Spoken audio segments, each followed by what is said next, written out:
नमस्कार, मैं हूं आपके साथ कविता राणा। आज अगर कट्टर कांग्रेसी सत्ताधारी मोदी सरकार पर धर्म की राजनीति करने का आरोप लगाते हैं तो जवाब में बीजेपी की पूरी ब्रिगेड राहुल गांधी के मंदिर जाने पर उन्हें नकली हिंदू भी बताती है।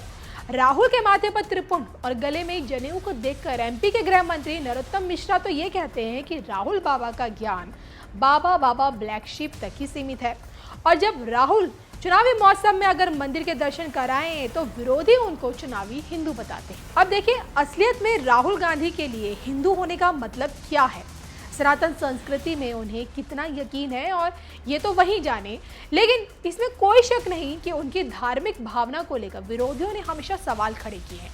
लेकिन जहां बात राहुल की दादी यानी कि देश की पूर्व प्रधानमंत्री इंदिरा गांधी की आती है, वह विरोधी भी खामोश हो जाते हैं। जी हाँ, धार्मिक प्रवृत्ति की इंदिरा गांधी, जिन्होंने देखिए हमेशा मन और कर्म से हिंदू रीति रिवाजों का पालन किया, फिर भी ऐसा क्या हुआ कि चाहकर भी चामुंडा देवी के दरबार में वो हाजिरी नहीं लगा पाई। चामुंडा देवी के दरबार में इंदिरा का ना पहुंचना और पुजारी का गांधी परिवार को श्राप देना, इस पर देखिए हमारी ये खास रिपोर्ट।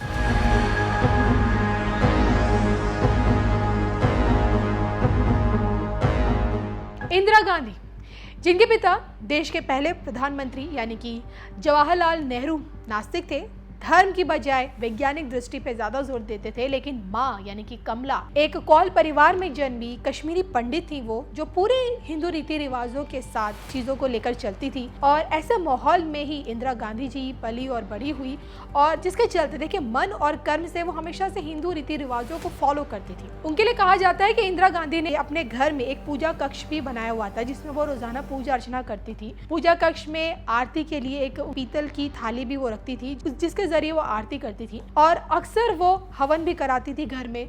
पूरे उत्साह के साथ हिंदू त्योहारों को भी मनाती थी। कहते हैं कि अपने सरकारी दौरे में बतौर प्रधानमंत्री इंदिरा गांधी ने देश भर के तमाम मंदिरों के दर्शन किए। उनके दौरों में मंदिर दर्शन हमेशा रहता था, और जिन जिन जगहों पर मान्यता प्राप्त तीर्थ स्थल हैं, वो वहां जाने की भरपूर कोशिश भी करती थी। और उनके गले में जिस रुद्राक्ष की माला का जिक्र देखिए आज भी आपको कई जगह मिल जाएगा, खबरों में मिल जाएगा। उसके पीछे की भी ये कहानी, ये कहा जाता है कि वो आनंदमयी माँ को काफी ज्यादा मानती थी, जो हरिद्वार में रहती थी, और हरिद्वार में उनसे मिलने भी जाती थी और उनके साथ समय बिताती थी। आनंदमयी माँ ने ही उन्हें रुद्राक्ष की माला भेंट की थी, जिसे वो हमेशा अपने गले में पहनती थी। लेकिन 80 के दशक में कुछ ऐसा हुआ कि चामुंडा देवी के दर्शन ना कर पाने के चलते शायद इंदिरा गांधी को अपना बेटा खोना पड़ा।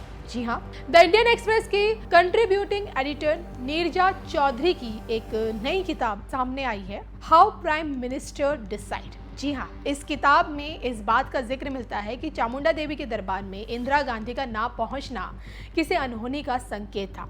किताब में ये सब कुछ कहा गया है। जनवरी 1980 में जब इंदिरा गांधी चुनाव जीती तो अनिल बाली ने उन्हें सुझाव दिया कि प्रधानमंत्री पद की शपथ लेने के बाद उन्हें व्यक्तिगत रूप से चामुंडा देवी के दर्शन करने चाहिए और देवी का आशीर्वाद लेना चाहिए। 14 जनवरी 1980 को जिस दिन उन्होंने शपथ ली, उन्होंने 12 विडलिंग क्रिस्टल स्थित अपने आवास पर कीर्तन का आयोजन भी किया। राष्ट्रपति भवन में शपथ ग्रहण समारोह के तुरंत बाद वो कीर्तन में शामिल होने के लिए घर आ गई थी। कीर्तन के दौरान ही बाली ने इंदिरा गांधी को याद दिलाया कि मैडम, आपको चामुंडा देवी जाना है। इंदिरा गांधी ने सहमति में सिर हिलाते हुए कहा कि मुझे 4-5 महीने का समय दीजिए। मई 1980 के पहले सप्ताह में बाली को आर.के. धवन का एक पत्र मिला। इसमें कहा गया कि प्रधानमंत्री 22 जून को चामुंडा का दौरा करना चाहती हैं। धवन ने पत्र में लिखा था कि वो यानी कि इंदिरा गांधी जी शाम 4:45 वहां पहुंचेंगी, उतरेंगी। उन्होंने बाली से कार्यक्रम आयोजित करने को कहा। धवन का पत्र पाकर बाली चामुंडा मंदिर पहुंचे। उन्होंने प्रधानमंत्री के आने और पूजा की व्यवस्था शुरू की। 20 जून की शाम को चामुंडा में संदेश गया कि प्रधानमंत्री का कार्यक्रम रद्द कर दिया गया है। उनके आगमन के इंतजार में मुख्यमंत्री रामलाल समेत हिमाचल प्रदेश की पूरी सरकार वहां डेरा डाले हुई थी। जब पुजारी ने सुना कि वो नहीं आ रही हैं, तो उसने तीखी प्रतिक्रिया दी। आप इंदिरा गांधी से कहिए कि ये चामुंडा है, यदि कोई साधारण प्राणी नहीं आ सकेगा तो माँ क्षमा कर देगी, लेकिन यदि शासक अपमान करेगा तो देवी माफ नहीं करेगी। बाली ने उन्होंने पुजारी को शांत करने की कोशिश की। उन्होंने कहा कि देखिए पंडित जी, जरूर कोई कारण होगा जिसकी वजह से वो नहीं आ पा रही हैं। बाली ने 22 जून को तय कार्यक्रम के तहत चामुंडा मंदिर में कीर्तन और प्रार्थना आदि करवाया। 23 तारीख की सुबह बाली का पूरा का ग्रुप वहाँ से निकल गया। नीरजा की किताब के मुताबिक बाली याद करते हैं कि 50 किलोमीटर दूर ज्वालामुखी मंदिर पहुंचे थे, तभी मेरा सचिव दौड़ता हुआ आया मेरे पास। उसने कहा संजय गांधी का विमान दुर्घटनाग्रस्त हो गया है। पाकिस्तान रेडियो पे ये खबर प्रसारित हो रही है। संजय गांधी की मौत की खबर ने देश को सदमे में डाल दिया। अनिल बाली और कपिल मोहन का परिवार वापस दिल्ली लौट आया। बाली सीधे इंदिरा गांधी के आवास की ओर चल पड़े। जब वो वहाँ पहुंचे तो रात के 2:30 हो रहे थे। इंदिरा शव के पास बैठी हुई थी।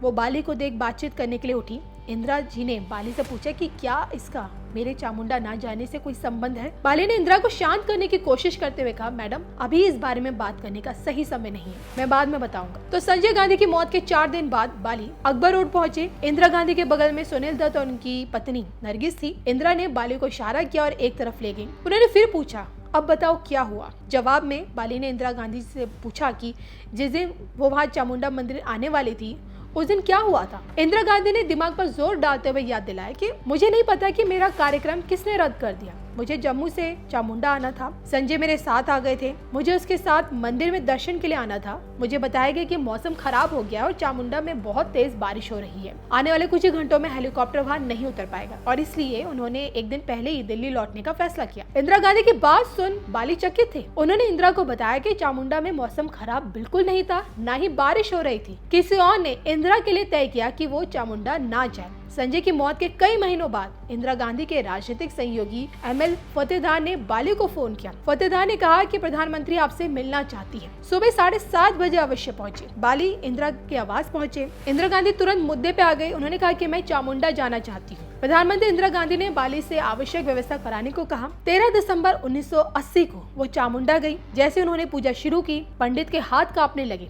इंदिरा ने कहा कि मैं एक कट्टर हिंदू हूँ। उन्होंने पूर्णाहुति के लिए मंत्र पढ़े और गर्भगृह में माथा टेका। इस दौरान वो लगातार रो रही थी। बाली को याद आया कि पंडित ने उनसे कहा था कि वो यहाँ रोते हुए आएंगे। तभी पुजारी ने इंदिरा को सांत्वना देने की कोशिश करते हुए ये कहा कि अब आपके पास 60 करोड़ बेटे और बेटियां हैं, आप उनको देखिए और आज के बाद रोना नहीं। इंदिरा गांधी ने प्रसाद लिया और फिर मंदिर की परिक्रमा की। तो नीरजा चौधरी की किताब हाउ प्राइम मिनिस्टर डिसाइड में इन तमाम चीजों का जिक्र है कि किस प्रकार इंदिरा गांधी, जो कि एक कट्टर हिंदू हैं और वो माँ चामुंडा देवी के दर्शन करने जाती थी, लेकिन किसी कारणवश जब वो एक बार नहीं जा पाई, उसके बाद उनकी जिंदगी में जो हादसा हुआ वो बिल्कुल भी भुलाने वाला नहीं था। तो इस पूरी स्टोरी पर आप लोगों की क्या राय है, कमेंट करके बताइएगा जरूर।